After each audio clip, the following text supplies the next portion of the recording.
Welcome to Gluten-free Unwrapped, the podcast that takes you inside the stories of the founders, CEOs, and influencers who make the gluten-free industry tick. Whether you're living a gluten-free lifestyle, building a brand, or just love a behind-the-scenes look at how your favorite products came to be, you're in the right place. I'm your host, Jenny Fink, and this is Gluten-free Unwrapped.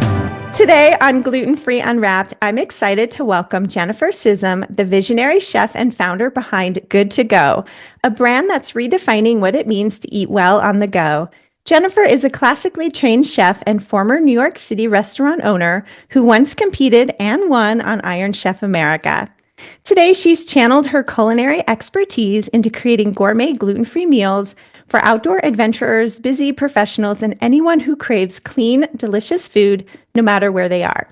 On this episode, we'll dive into her journey from fine dining to dehydrated meals and how Good to Go is fueling people's adventures and keeping the gluten-free community safe. So, Chef Jennifer, welcome to Gluten-free Unwrapped. Thanks, Jenny. I appreciate you having me on.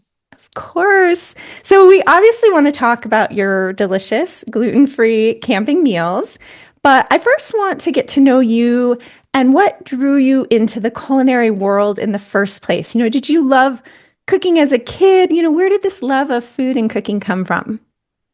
I learned to cook out of the necessity to live. My mother hated cooking so much,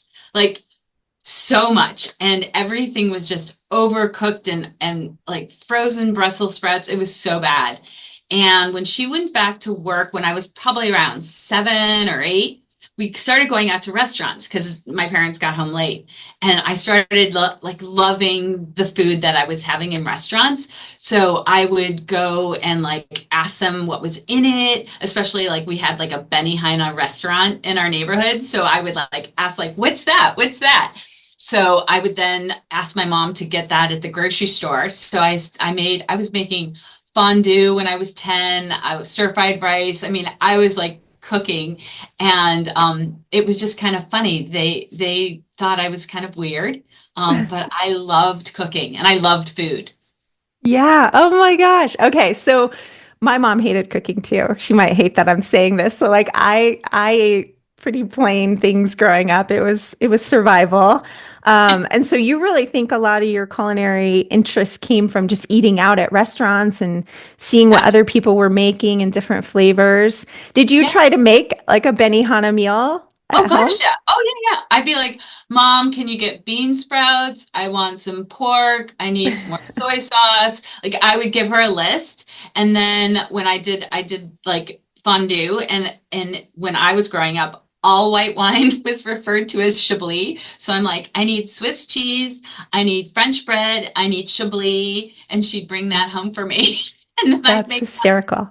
the funniest thing is my parents didn't really love food. So I would make stuff and I'd be like, do you want some? And they're like, no, I'm just going to have a bowl of cereal. And I was like, okay, I'm adopted. And I was having Yeah. those moments that I'm like, I am so adopted. Yeah. Yeah. You're like, what? You guys want a bowl of cereal? I want a gourmet meal. Okay. So is Like the that other. Is that kind of what, because you're a chef, you're actually a French chef, right? You were trained by the Well, French I was Culinary trained at the Institute. French Culinary, so which means I learned all the cuts like the julienne, bâtonnet, all the mother sauces. So which kind of fuels more fine dining. But then from that, you can take that anywhere and kind of incorporate. It's a great base. I think it's a wonderful base to start from cooking. So. Did you know you wanted to be a chef, or did you go to No, college, or did you go straight to culinary school? No, I went to college. I went to college. I thought I was going to be an interior designer. So I went to school in Ohio University, and my major was design. And I spent 4 years. I'd always loved cooking, so I subscribed to Gourmet Magazine.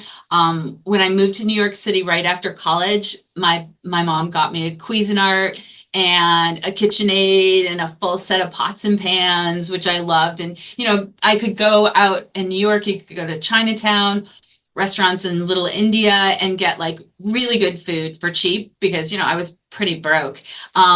And I always loved cooking. And then it was in the not early 90s and there was a recession. My firm was like starting to lay people off, and I knew that my number was going to come up because everybody was getting laid off. And I was like, what do I want to do? Because I really didn't love working in an office. And I was like, what? And I'm like, I love cooking. So I went down to the French Culinary School, which was near my apartment, and looked into it. And I said, well, if I get laid off, I'll go on unemployment so then I can go to school here. And they're like, oh, you seem like you have your act together. You're never going to get laid off. I was like, oh, no, no, I will. And luckily I did, and I was able to start the next class, like which started in like a month. And so I did that, and then I was just like so blessed to keep moving into like great restaurants. I worked at this restaurant called Boulay. I had my own restaurant, so it was like a series of really good moves. I worked with wonderful chefs, so it was a great experience. I loved it. I bet. Okay, so I didn't realize that being a chef was sort of a second It was the career second. or second win for you. Yeah. Yeah.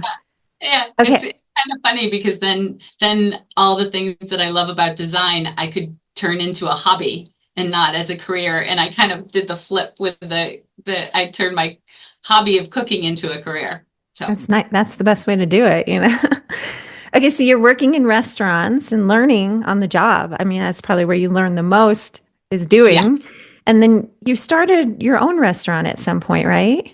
So I cooked for probably 10 years in myriad of different restaurants, but during that time my first job out of culinary school was with Chef Anita Lowe, and she and I decided in 98 that we wanted to open up a restaurant together. And at one point we were going to be co-chefs, but she had definitely done like she's an amazing chef. Like Mm. she's amazing. And so, and she had opened more restaurants, and I was like, hey, I'll go to the front of the house. So I went and got my sommelier certificate and certification. And so I was the general manager, the front of the house. I ran that, and for 10 years she was in the kitchen and I was in the front, and I loved it. And it was good to, for me, like changing from design to cooking to the front of the house to sommelier, it was like this really great progression. And it just gave me a lot of confidence that you could change things so dramatically and yet still be really successful at them.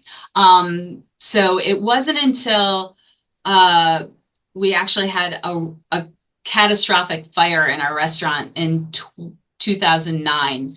And at that point, I had met my boyfriend, who's now my husband, up in Maine. I had a little summer house up here.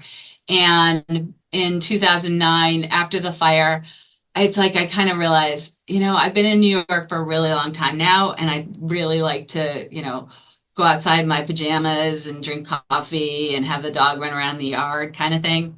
So Anita and I worked out a deal, and so I reopened because of my design talent. I was able to redesign the restaurant, get it back up and running, train the staff, and then I left in 2010 and moved up to Maine full time. Wow. Okay, yeah, because I imagine working in a restaurant in New York City is a grind. It's a lot. Yeah, yeah. When we had the fire, it was like the first couple nights I would leave the restaurant, after the contractors and stuff had done their stuff. And I'd walk outside and people are bustling around and going in the subways and really, really busy and going out to restaurants. And I'm like, I have just spent the last 20 years of my life working at night and working on the weekends. And I was like, I gotta like work on my social life because all my friends would come to visit me at the restaurant, and I'm like, oh wow, this is a change of pace. I So bet. for someone like me, it was a kind of a shock. I'm like, oh wow, look at all this stuff happening. Wow. Okay, I want to get to your transition to Maine, but I wanted to also ask you about this Iron Chef competition. Was that I assume that was while you were in the restaurant. Yeah, so we were in the restaurant, and like I said, I was now the sommelier general manager, and we had our sous chef Sawa, and it was Anita, and Anita, I think it was like a Monday or Tuesday.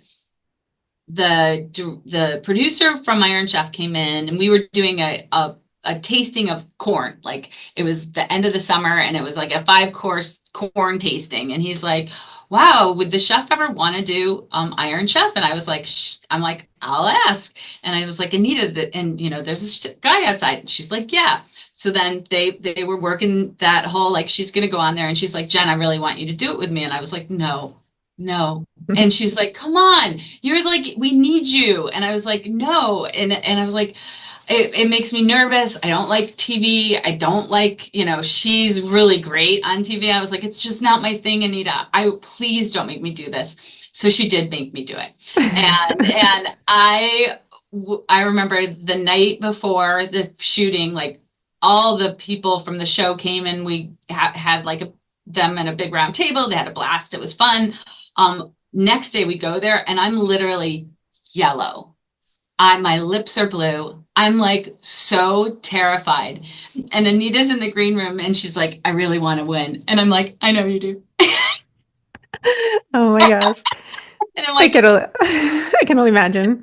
once they say go, like you're off and running. And it was once I've got a task, I'm fine.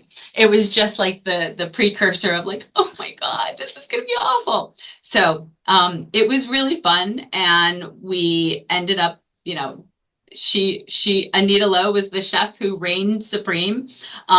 Our Sawa in the background, I could hear her scream. She's like, and then, we turned around and people were leaving and we're like, "Oh, we got to go back to work." Yeah. We went back and we had signed like $1 million NDA that we could never say what happened. We walked in the restaurant and the staff's like, "Well, what happened?" And we're like, "We can't say." And my friend Wow. looks at me and he goes, "Look at their faces." Like and we were like, "What do you mean?" He's like, "Look at them." He's like, "They totally won." Yeah, you had quite a smile on your face, I'm sure. When, Like I cannot say. so you couldn't say anything until it aired. No, and it didn't air till April. I think we shot it in October. So it was months. We couldn't tell anyone. Wow. But it was Did in it hindsight. change the restaurant? Did it Oh like my God, explode? overnight. Like where we couldn't book like 5:30 tables or 10:30 tables, like we were booked solid. Yeah, Wow. it was great. Yeah. Wow, that would be a nerve-wracking and exciting experience. You survived Iron Chef. Congratulations. I love it. Okay, so we are putting the restaurant business to bed in your life, and you're moving to a cozy, quiet life in Maine because you said you had a house up in Maine, right? Um, can you tell us a little bit about this transition to Maine and then where this spark for what is now called Good to Go, which is your dehydrated meals? I would love to hear how that all came about. Sure.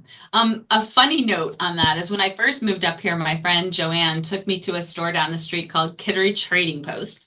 And we went upstairs and she's like, "Look at all this food." And it was, when 2007.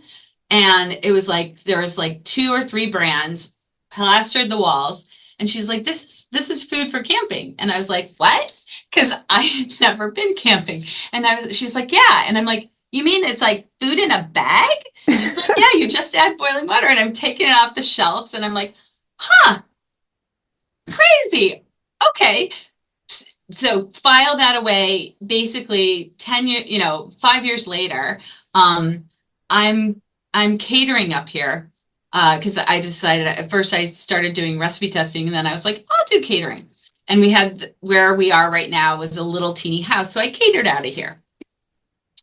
And then I realized I didn't like it. I was like, oh, catering it's I'm fairly A-type personality and catering is like chaotic. Yeah. So I was like, no. So it wasn't until my husband, and when we met, he had taken me out for hikes and we started doing like overnights and week-long hikes. And so I started cooking and drying food for us just because he like did his rice and beans and we tried some of the food on the wall and I was like, not really my thing, but like, I just made my favorite stuff, and I had a little tabletop dehydrator. I would dry all the food and crumble, like come down like 4 times in the night and crumble it, and then go, and then we'd go out and eat it, and it was just like Jen's food. And then we went on a trip with a couple friends of ours, and we bareboated a sailboat in the BVI's. And they were like, okay, captain, mate, blah, blah, Jen, you're the chef. And I was like, okay. And I was like, well, I don't really want to be down there. Like, I want to be drinking mojitos on the deck too. So I brought all Jen's dried food. And they were like, wow, you should really sell this. And we were like, well, okay. And that's in 2013. We did all like the due diligence and looked around and saw the competitive landscape. And that's when we realized that there really was no better for you, clean ingredients, original, unique meals. And I was like, well, all right, let's give it a go. So we started in 2014. Yeah. Oh, wow. Okay. There's a lot that goes into dehydrating a meal. So you're just like, I am not eating that stuff. I'm going to make my own. I mean, that's crazy. That must have taken you forever to make those meals. It you know what we do here hasn't changed really that far from that beginning stage. I've definitely had like failures or learned that some things are dried better by others and not me. Specifically rice. We used to cook and dry all the rice here, and we did a horrible job. And like now we get it's custom for us. It's from Spain, but our arborio rice that's cooked and dried for us, and like jasmine rice. A lot of this stuff we had to do because I couldn't find it. So we now have specific suppliers that give us the rice products that we need. But yeah, so it was a lot, and to scale it was to kind of figure out what works best in our dryer, since we don't freeze dry, which is a very different process. And drying, it does some things work really well, some things don't work really well. So I kind of had to do the process of like how to, well, usually try it, see what fails, and then figure out either can it be worked on, or is it like a no-brainer that like you can't do it. So that's kind of how Interesting. it is. And now that I've done this long enough, I think about when I'm creating stuff, I think about food for months before I even do a test, because I'm like, would that work? Would that, and usually it's when I'm hiking and thinking like, what would I want to eat? What would it, and that's Yeah. how it comes about. And then also just going, once I decide on a meal, like, like Thai curry, I'll go to a million restaurants. I spend also a lot of time in Thailand, and I'll just try a million different things to be like, what do I like about that? And take notes, and then come home and just keep cooking and cooking and trying to get to the right flavor profile that I want. Wow. I think that's incredible that you have a Thai curry meal that you can enjoy in like the middle of a camping trip in the mountains or something. It's like not a flavor you would think you could have, but you've made it possible. What were some of the early meals that you came up with? What were some of the first good to go meals? Good to go meals. We still have two of the three. So it was chili, three bean chili, Thai curry, and mushroom risotto. So we ended up with discontinuing the chili. We seasoned it out. We Okay. have we're replacing it next month with a new chili. But the curry was kind of my most fun because I I I went around and just got a bazillion different spices because I knew I wanted to make the curry paste from scratch. So when we make curry here, like it smells so good until you add the fish sauce, and then not as good. Wow. So, but yeah, so those were our first three. And honestly, they were not started as gluten-free intentionally. My husband is he's not celiac, but he's gluten intolerant. So my world of cooking for him is usually, things that don't have gluten. And so we did those three, and then we had such great reaction from the hiking and backpacking community. Like, thank God we have the gluten-free line. That's when we decided, we're like, well, you know what? Why don't we just have Good to Go be gluten-free? And so now every meal is gluten-free. And I I don't try to do really anything weird and like supplement or substitute things. I try to do things that are intentionally gluten free so they make sense for me. So, and That makes everything sense. should also be in a bowl. Like, it all should be bowl food, because it's in Yeah. a bag. So, I laugh about lasagna. I'm like, Yeah. lasagna is not in a bag. Yeah. That's true. That is very true. And it would probably be hard gluten free. Amazing, but I don't know how you could do that. Yeah.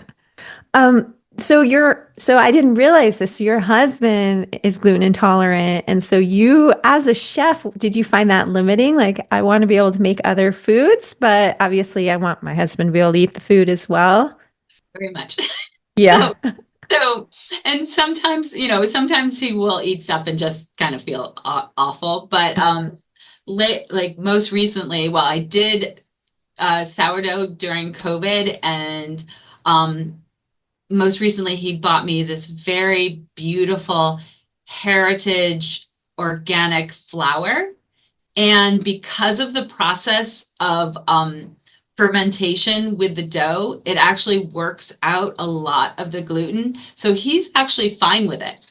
Mhm. Like I said, he's not celiac. He's just gluten intolerant. So, like, the wheats that are used here in the States, I don't know if you've had conversations with people, but like my cousin, she can't eat any wheat here. She'll go to Paris, Italy, and eat everything and be completely fine. So I was like, So well, wild. why don't I just start using, if I want to make bread at home, if I want to make pasta at home, why don't I get the best flour and something that is like better for you, and it's fine. And so we're going to Italy for my birthday at the end of the month, and he will eat pasta We'll and try have fun. it. Yeah, See yeah, how he feels. yeah, exactly. Yeah, So it's weird. I don't quite understand why that phenomenon happens. I mean, obviously, gluten is gluten, but especially with sourdough, the gluten is broken down. I guess the proteins are broken down, so it is more digestible to people who might have a problem with gluten, or a lot of people with gluten intolerance. It's actually like a wheat intolerance, ironically enough. yeah, yeah, no, exactly. And I think that, everybody's different. I posted something about sourdough, and my old neighbor Emily wrote me and said, like, would this work with gluten-free flour? And I was like, I started Googling it, and I was like, because now there's some great one-to-ones. And I'm like, I really like Bob's Red Mill. I think that's a really good baking flour, the gluten-free. And so I was like, I don't know, and I sent her an article, and I was like, give it a go. Like, yeah, it's has been challenging at times, but I think he's willing to, I'm willing to forego eating pasta as much as I would like. He also is an ER nurse, so he works nights sometimes. So I'll let those nights will be my pasta nights. Ah, well, there's a great gluten-free flour brand from Maine. I don't know if you Yeah, know yeah, yeah, Lorraine from Hand and Heart. Have I said that yeah. right? Yeah, yeah. So something to look into since you're Yeah, both no, in Maine. absolutely. We try to support each other. We're a large state with very few people. Yeah, there's actually quite a few gluten-free brands from Maine. I've been Yeah, surprised. yeah, Yeah. yeah. Do you find it challenging to find the ingredients that you need, like certain things, and that they're gluten-free and they meet your standards of, safety or taste or whatever? Do you find it hard to find these ingredients? I only had one. product that was really difficult for me to find, and we ended up buying it in in a fairly large volume. But it's the noodles, the rice noodles that we use for our pasta marinara. Um, I used to, and I'm sure you've heard of this brand, Tinkyata. Yeah. So we did tinkyata for years, and the process of cooking it, drying it, and rehydrating, it just didn't work. It kept like breaking apart. It would be shards, and it was disappointing to me. And I'm like, I can't get this to work. So I ended up finding a company that was producing and would make a a rice noodle that has the look, shape, texture of a linguine, um, and doesn't have that rice noodle flavor like you have in pad thai. Like Mm. it's really it's amazing, and it's $1 million. Really? Wow. But it is so good. And that was probably the hardest thing for us to source and find. But I was like, we can't. Tinkyata is fantastic when you're making it and having it. Like I do that all the time for David, but it doesn't do well with 18 hours in a dehydrator, put in a bag, sat around for 2 years and rehydrated. I bet. That's asking too much of it. Yeah. Yes, and even noodles that I make at home, they break. It's gluten free. It's missing the gluten, so they don't stay together. So that's great that you found something that does work and is still delicious. And I know the gluten free community thanks you for doing that work and Oh, spending that little extra money too to get the good stuff. these noodles are fantastic, I have to say. So, Wow. Okay, so you're part of the outdoor food industry, I guess. And so do you think that like what do you think are some of the challenges of being a part of that industry and getting your meals into, I guess, outdoor stores like REI? Is that where you guys are sold? so when we started, like I had mentioned, there was just really like four really major brands, and nobody was doing our food. So we got noticed right away. And we were it's called Outdoor Retailer. It's a trade show. And this is back, God, I don't know, 2014 or 15. And the buyer for REI came up, and we were cooking meals at the Jetboil booth. Jetboil is a camp stove, and they're literally like 45 minutes from us. So we like became friends and, did like PR collabs. And so I would cook at their booth, and the REI buyer came up and said, why haven't I found you guys before? And we're like, well, we're brand new. And he's like, oh, I'd love to have you in the stores.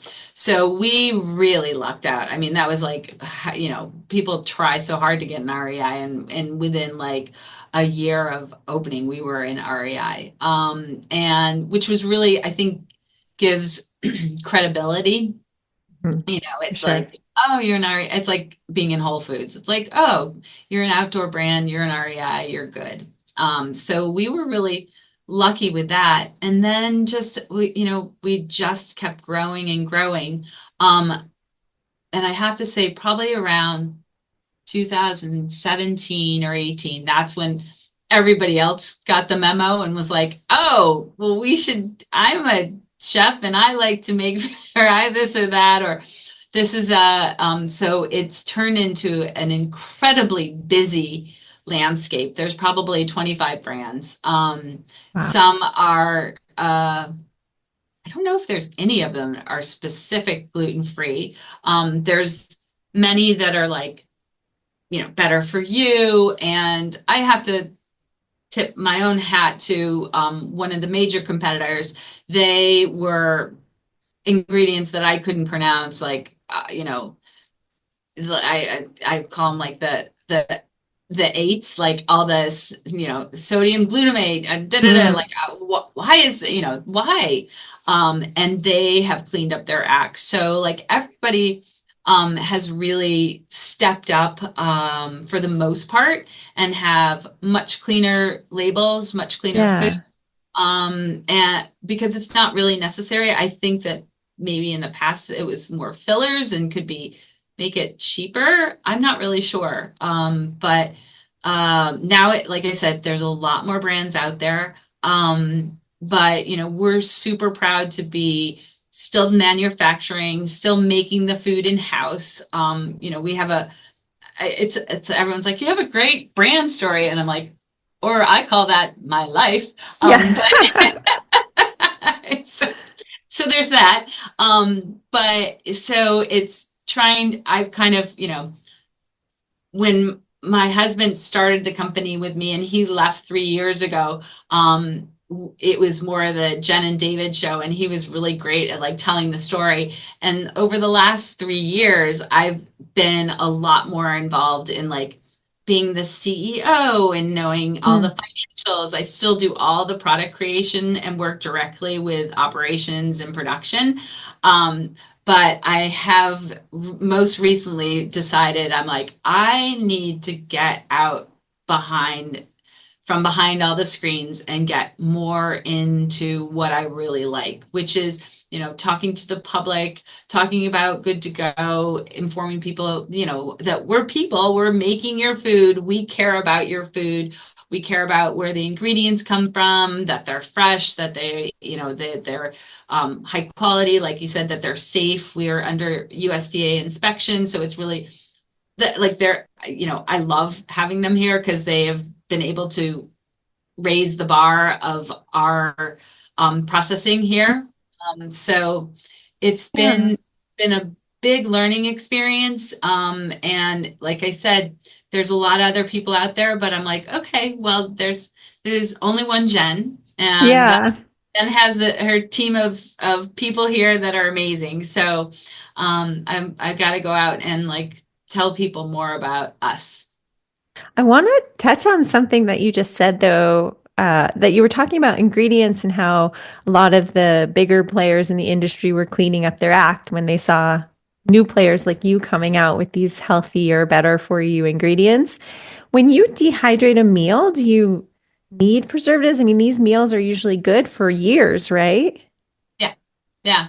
So we always every new meal we make, we'll do like a few test batches and then we'll just keep it like cases of it, shove it away.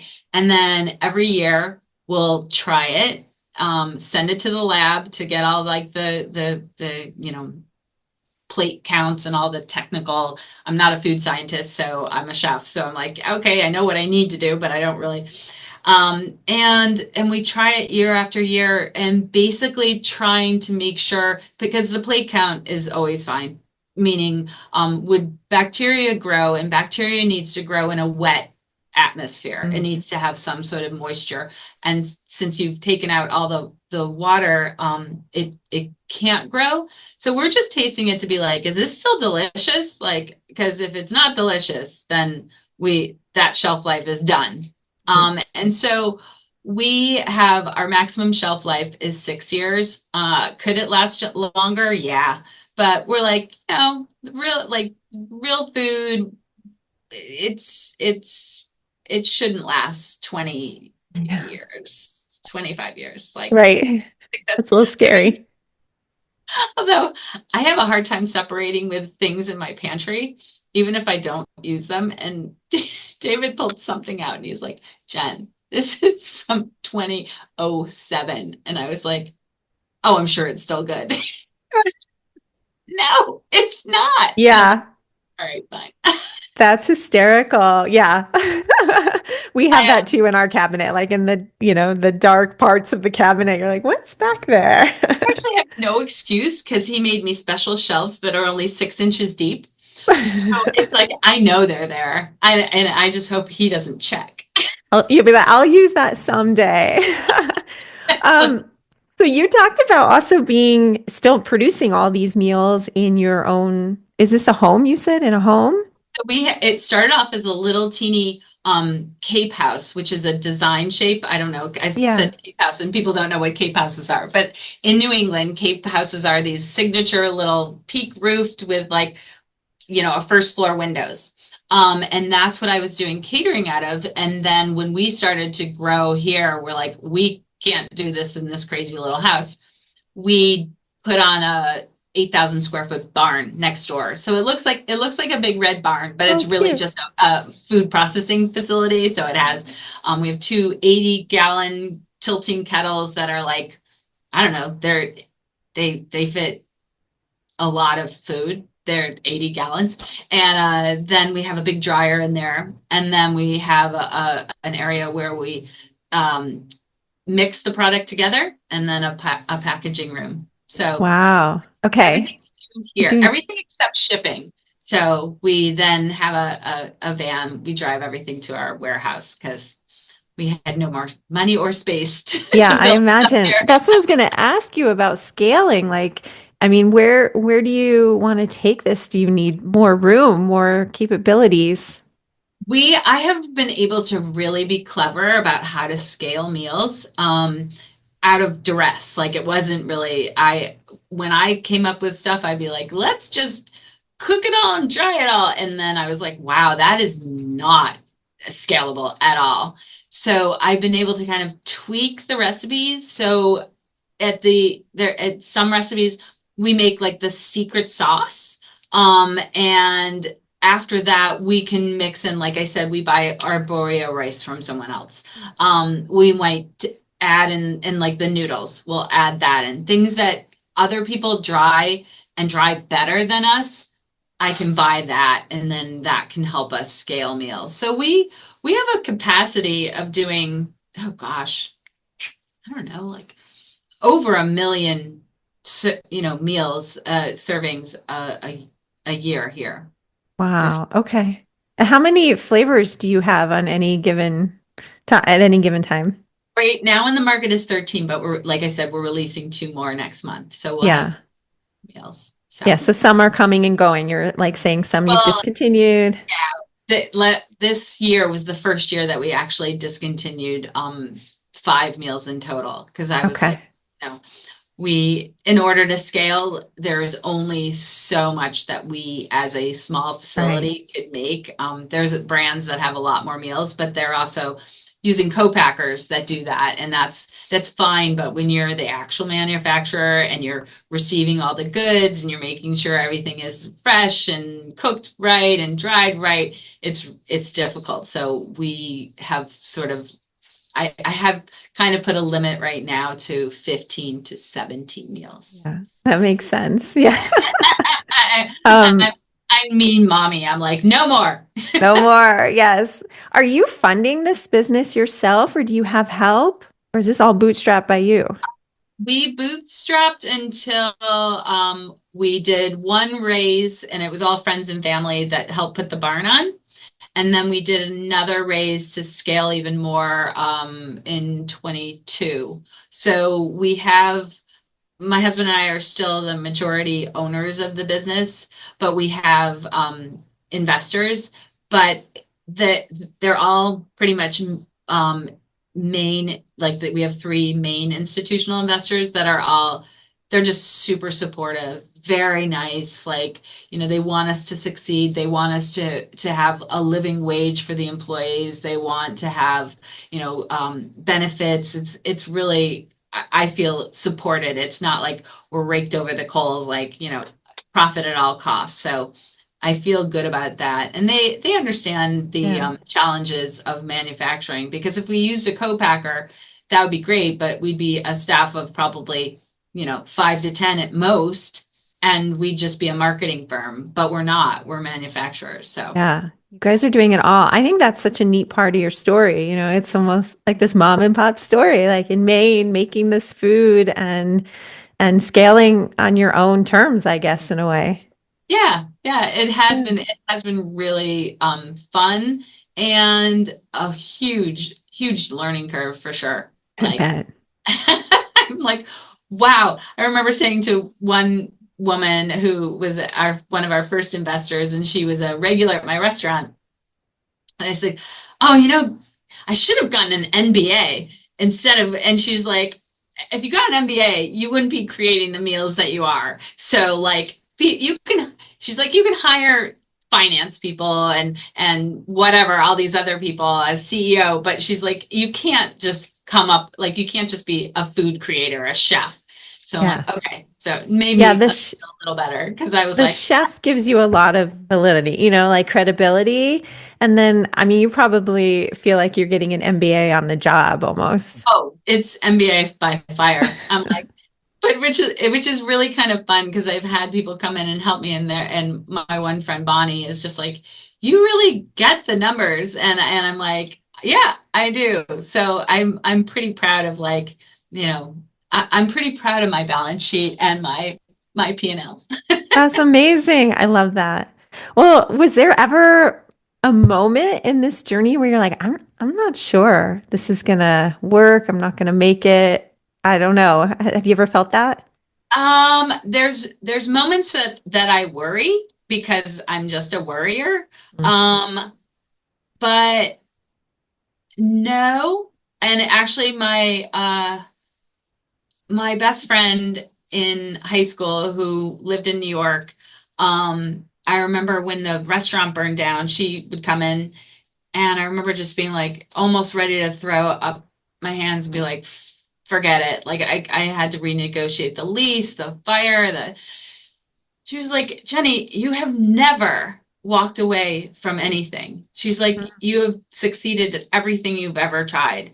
And I have to say, to this day, I think of that, and it's you know it's not stressful, that thought. It's more like your friend being your champion, being like, you nail it, Jen.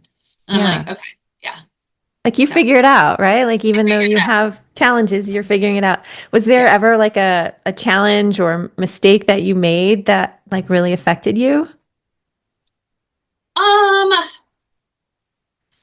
not so much. I mean, probably, like, in the bigger picture, don't buy more fixed assets than you need. Meaning, like, I bought a truck that we didn't need. I just sold it. Like, don't, like, go a little slower sometimes and really, make sure your decisions are good ones. I'm not someone that rushes into stuff, but I think there's times that I'm like, I really didn't need to do that. But Yeah, I think everything that we've done, I've learned more from things that have gone wrong than things that have gone right. right. That makes sense. That's where most lessons come from, right? Yeah, right. Yeah, I'm like, oh wow, never do that again. No, So, you're obviously like you're a chef, you're a business owner. What are you most proud of in this journey? um, probably probably the community, the team, the people that I have here. I mean, we've been open 11 years. Mm. I have two staff that have been here 10 years. I have many people that have been here 5 years or more. I mean, we have a really dedicated staff of people, and that it hasn't always been a cakewalk.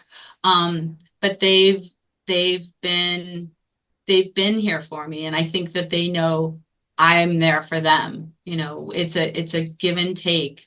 I can't expect them to do anything that I wouldn't do myself. So I think that is probably the most proud I am about Good to Go, because I we have an amazing group of people that work here. Yeah, I bet. It feels like a family almost. Oh God. Yeah. Yeah, my director of operations, Izzy, she is my go-to. There's times when, obviously we're talking work most of the time, but then if I've had hardship. My dog died last year. Um she was 17, and we had made the decision to put her down, and I'm sitting in this office holding her, like, just weeping. And Izzy's like, Jen, go home. And I was like, I'm not going to be better tomorrow. It was like a week away to the date that we were going to put her down. And she's like, no, go home now and come back after when you're ready. And I was like, is that okay? And she's Yeah. like, yeah, that's okay, Jen. And I was like, Yeah. okay, thanks. So It's like, yeah, it's not just all business here. Like people really care about one another. So I love I that. I really love believe that. Now, I also know that you guys, in addition to your pouch meals, which you would take on, camping trips, you guys have also come out with cups. Are you it. looking to expand into other markets? So right now we're in Wegmans and we have a store in Maine and they're in New Hampshire and I think some in Massachusetts. Yeah, Massachusetts called Hannaford's, which is a fairly upscale grocery. And so we're in that and then in a few more little stores and we're in a couple colleges here in Maine. And so these are cups that are the same meal that we have in our bags, but they're in smaller cups that you can add water to, stick in the microwave, and have a meal that way, which we had always talked about doing, and then we just decided like this is really that people want to have this outside of the outdoor industry, and the bags are bulletproof. They're specific to being Oh, able to be crunched up. I mean, the company that makes these for us, that it's like a patented secret design for us. So like they're very serious. Like you should be able to really beat these things up. But when it comes to like you don't need all that. And then the cups they come from 35% post-consumer waste. So it's a little greener. mm. Um, so I actually we keep them stacked now in the two galley kitchens we have here because for everybody like you eat that for lunch. And this one guy Roman, he really works out. He's quite strong, and he'll have like three of the Cuban rice bowls for lunch. And I was like, okay, that's like a lot of food, but cool. So yeah, Wow. Okay. Yeah. So the cups are more for just everyday use because I think yeah. we enjoy that. When I'm at a conference or on the road, as someone who's gluten free, it's not easy to find meals on the go. And so those are really nice to have them in the cup. I mean, the bags are great too, but the cups are really easy for You don't have travel to and stuff. worry about a vessel and you throw it in the microwave. Yeah, my attorney has now she used to keep a Pyrex measuring cup in her desk and the bag, and then she would heat it up, and so she's like the cups are a lot easier now. So yeah, and we're actually coming out next month with Cup 2.0, just a kind of upgraded design Yeah. because it's making it a little bit more fun and festive, a little bit more branded, like good to go. So Yeah, got to start somewhere. Well, yeah, I think it's really smart for you to go into more of portable meals just outside of the outdoor space. I think it's really needed. I don't think there's a lot of options for good stuff like what you're creating. and we get like parents that'll like send mixed cases to their kids at college. It's like you can't eat pizza every night, kid. So I mean, so you get like fun and easy stuff on the go. Yeah, So I love it. I love it.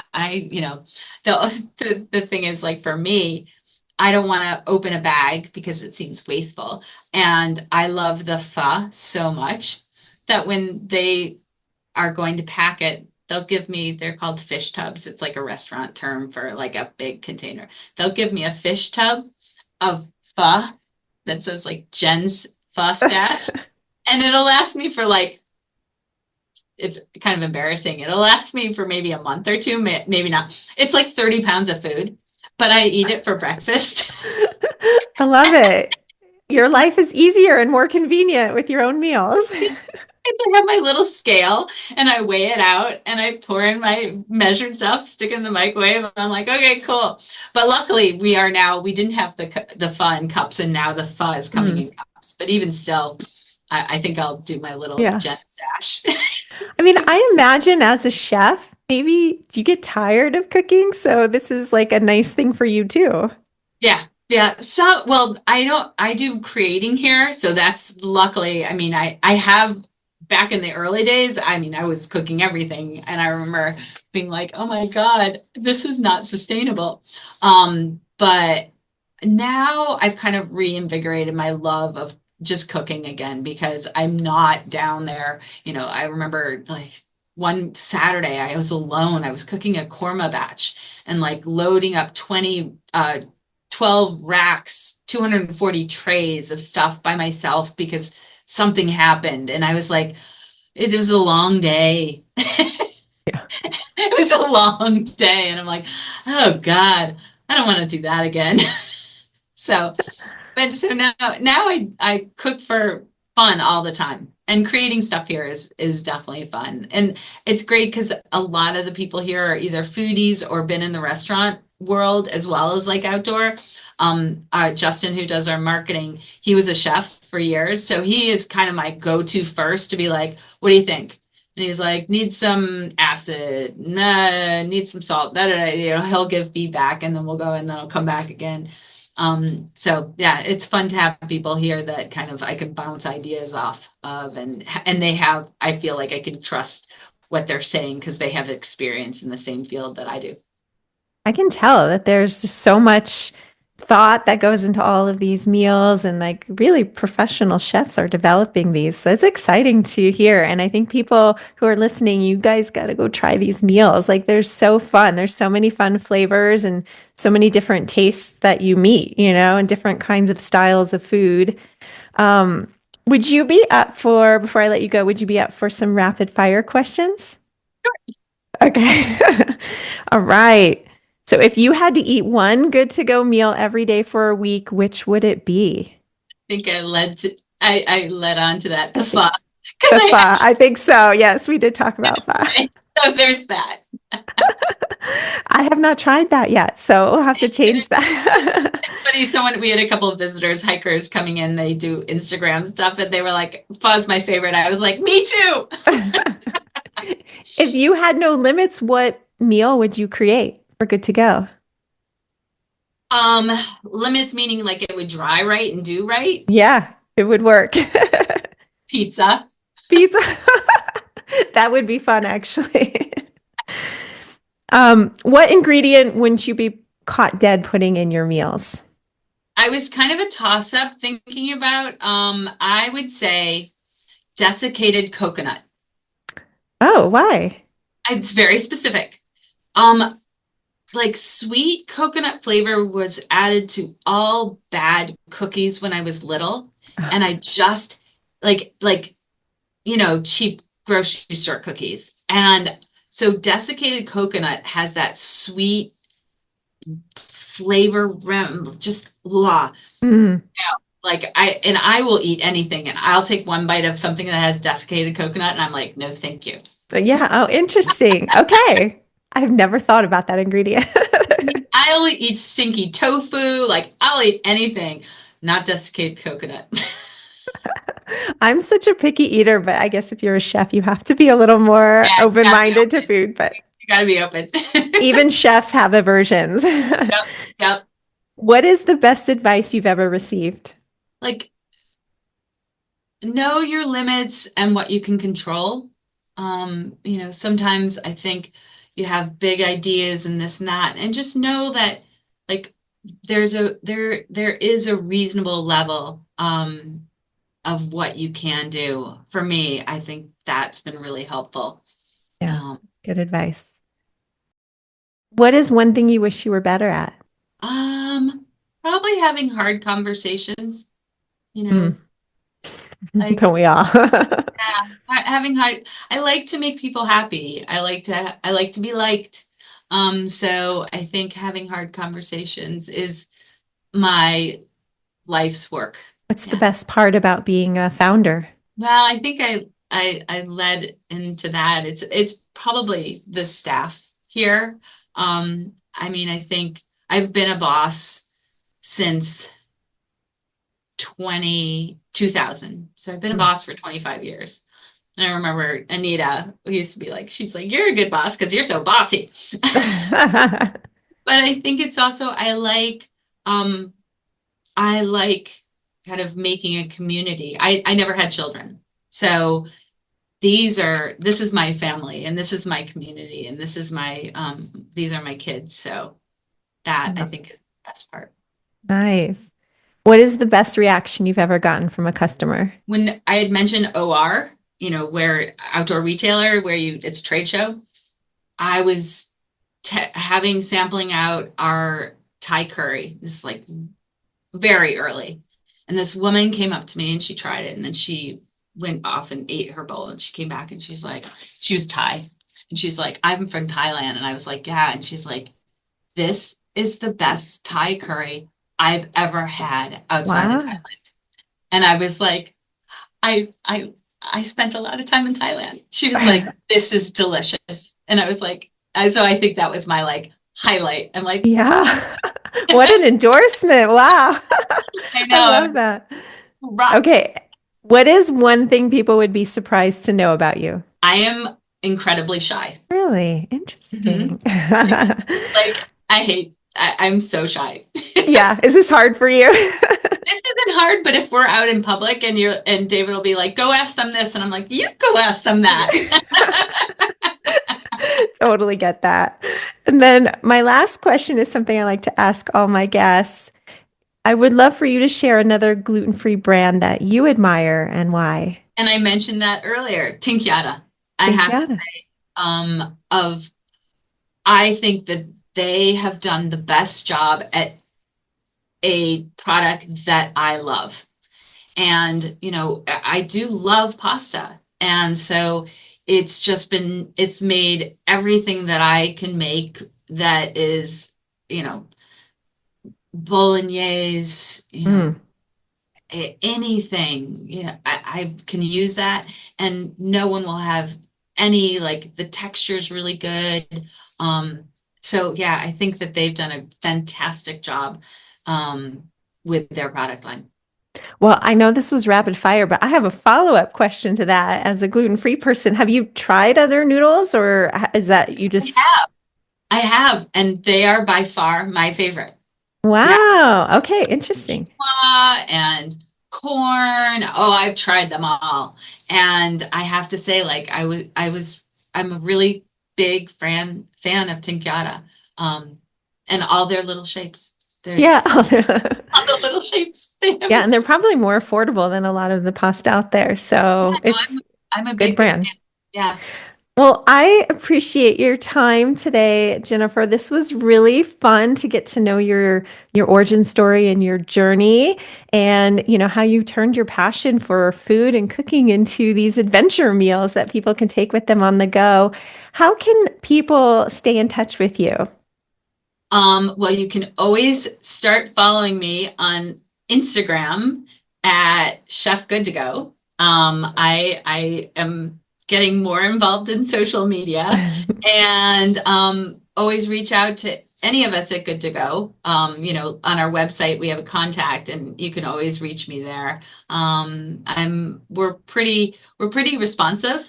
Our customer service team of one, Amy, is amazing. And so she always gets the right information to me. So if you don't get me directly, I always am told where I need to go and who I need to call back. And where can people find your meals too? So Good to Go, the pouches. We are in the larger stores are REI, LL Bean, Sportsman Basement. There's a lot of small mom and pops. We're probably in over 800 doors across the U.S. So we also have a website, so you can get everything on our website. And if you need it that day, you can go on to our website and look, and there's a map, so you can find a retailer that's close to you. Well, I think a lot of people will be looking into these fun meals. So thank you so much again, Jennifer. I appreciate you being here for chatting with me today. I really appreciate it. Thank you. Thanks, Jenny. Thank you for listening to Gluten-Free Unwrapped. If you enjoyed this episode, please subscribe, leave a review, and share it with someone in your gluten-free circle. You can connect with me, Jenny, on Instagram at GoodForYouGlutenFree, and be sure to check out my carefully curated celiac-friendly subscription boxes at lovemeglutenfree.com. I'll return next week to unwrap more inspiring stories from the people shaping the gluten-free world. Until next time, stay strong, eat well, and remember, you don't have to do this alone.